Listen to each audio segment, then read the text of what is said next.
My name's Kaley Roosen. I'm a psychology intern here at the Center for Addiction and Mental Health. So I'm finishing my doctorate in clinical psychology, hoping to bridge into more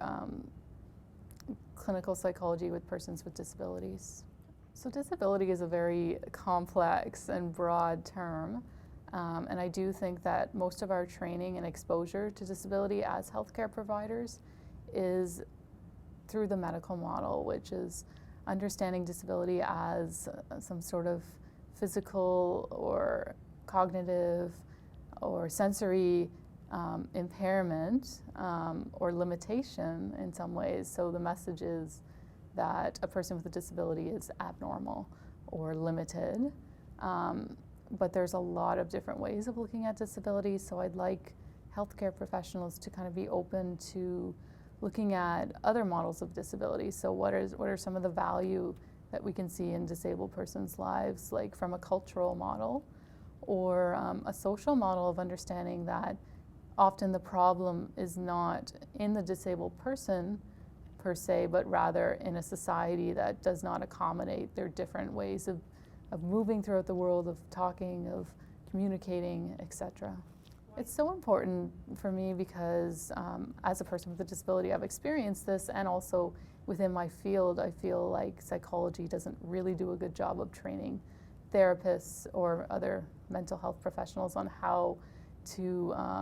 talk about differences in disability in a way that is broader of scope. So if you only have one exposure to disability as through a medical model, reductionistic approach that the problem is within the person, then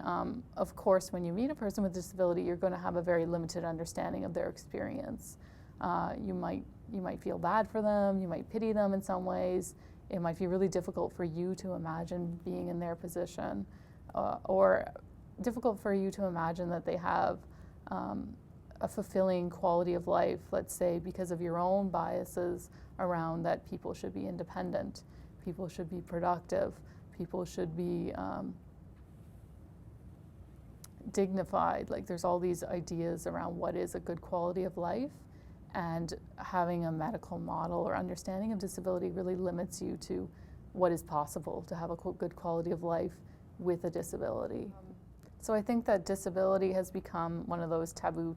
topics for healthcare providers, where they interact with a person with a disability. They're trying to do everything right, and unintentionally they may be reinforcing biases that they might have because they're not willing to kind of explore that or talk about it, or they have the belief that they don't see disability or they don't see difference, that they treat everybody as individuals, that they're caring and empathetic, and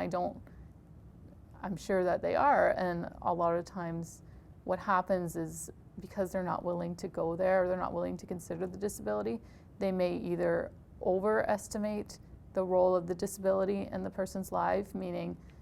like wonder how they can get through their life with living with this disability, and putting themselves in their shoes and thinking like, oh man, if I was ever blind, I don't know how I'd get to work. That's really scary. No wonder this person is struggling and that they're depressed. Or on the other hand, totally ignoring it, not talking about it at all because they're afraid of offending, afraid of pointing out a difference, afraid of talking about something that maybe they don't feel like they have any expertise in. A lot of times when I go see a doctor, I'm sort of pushed around to other doctors because there's this opinion that you need to have a special expertise in disability in order to work with somebody with a disability, which I don't think is true. I think it's, if someone's coming to you for assistance with, let's say, mental health counseling, the disability definitely is going to play a role, but what role? And you can't know that until you talk about it, until you bring it up, and then take your cues from the client. If they say something like, actually, the fact that I'm depressed has to do with my relationship, like I don't feel my disability plays a role, that's fine, go with that.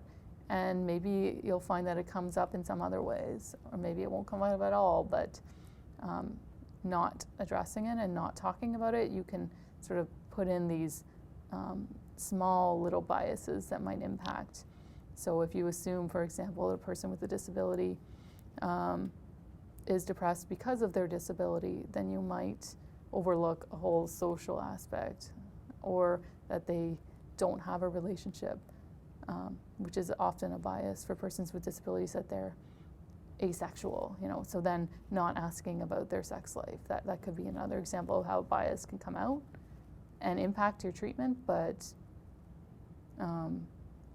you weren't willing to look at it or talk about it, so then now it's had a negative impact.